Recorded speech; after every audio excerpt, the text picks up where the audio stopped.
Good morning, students. Here I am again, Namita Verma, with a new video for Standard 7, which is about the interdependence of plants and animals in a forest. Students, this is not a new topic. You all have so much idea about it, knowledge about it. But again, in this video, we will discuss. What is interdependence? As we know, forest is a place where so many different kinds of plants and animals are present, and both of them depend on each other. Means they both have interdependency. मतलब दोनों एक दूसरे पे निर्भर करते हैं कुछ खास चीजों के लिए, है ना? So first, what plants depend on animals for what substances? Plants don't depend on animals for too much, means they don't have too much interdependency on animals. But they also depend on animals for carbon dioxide. Carbon dioxide, as we know, it is essential for photosynthesis.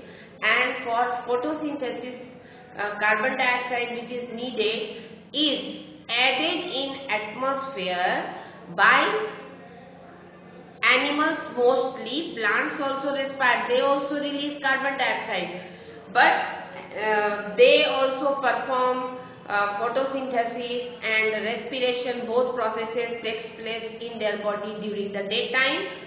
So they don't release too much of carbon dioxide, they just absorb the carbon dioxide. So I have written here that plants depend on for carbon dioxide. Got it? Second point is for pollination and dispersal of seed. Students, I think you all know about pollination. Again I am explaining. Pollination is a process which is performed by some agents, and especially animals like insects, bees, wasps, butterflies, all these small birds. These animals transfer the pollen grains from anther to stigma, and this process is known as pollination. Although this process is done by the animals unknowingly, they don't have any intention, but they do this. Why? Because when they sit on the flower for taking nectar, the pollen grains get stuck to their wings or legs or the body parts. Again, when they visit the another flower of the same kind, this pollen grain will shed off on the stigma of the flower. In this way, they perform a very important function which is known as pollination. Without pollination, no seed can be formed. So this pollination process is very important. And this is done by the animals, means small animals like insects. Especially we take the name of insect. Second function is the seed dispersal, which is also again a very important function. Without dispersal means scattering of seeds. If a plant has produced thousands of mangoes, what will happen if all the mangoes will fall on the below the tree? I think only few, 2, 3 or 10 will get germinated, others will decay. In this way, the seeds will not be scattered, and so no new tree of mango will be formed.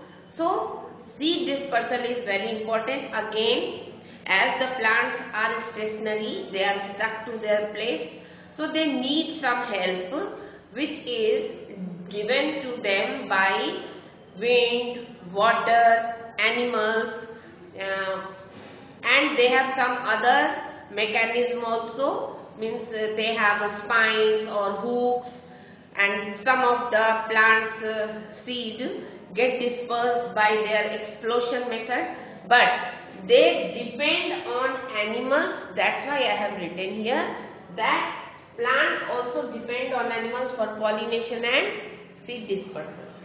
Third point is nutrient. Students, nutrients are present in soil for plants.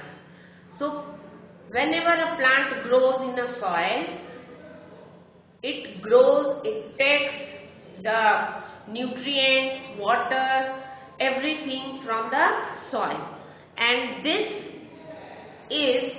has to be replenished, means it should be added.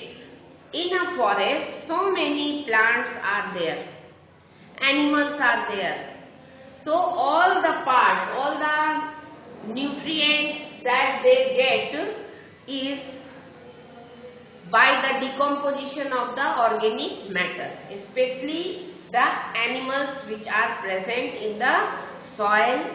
They live in the soil, and also by the excreta of the some animals, some fruits, leaves, everything add nutrient to the soil by decomposition, and decomposition is done by the decomposers, means bacteria and fungi.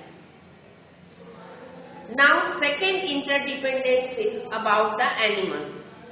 As we know, it is well known that animals get oxygen and food from the plants. So they depend for oxygen and food on the plants. Herbivores eat the leaves, carnivores again eat the flesh, but the body of the herbivores is grown by eating plants. So food is the source of food mainly is the plant. Third is shelter, which provide protection. All animals, means wild animals, live on trees. Means some of them live on the branches, inside the bark, upon the top floor, means canopy. Some of the monkeys live on the canopy. So in this way, a tree is the shelter of animals. Birds have nests. This is also on the plants. So shelter, and this shelter provides them protection from sun, rain, wind, etc. Okay. Now the third point is about the human beings. We human beings also depend on plants for many things, as we get timber, wood pulp, latex, resin, gum, spices, medicines, fibers, and so on. So much things we get from plants. So in this way, interdependency is present in plants and animals both in the forest. I think you all have got my point. Bye-bye.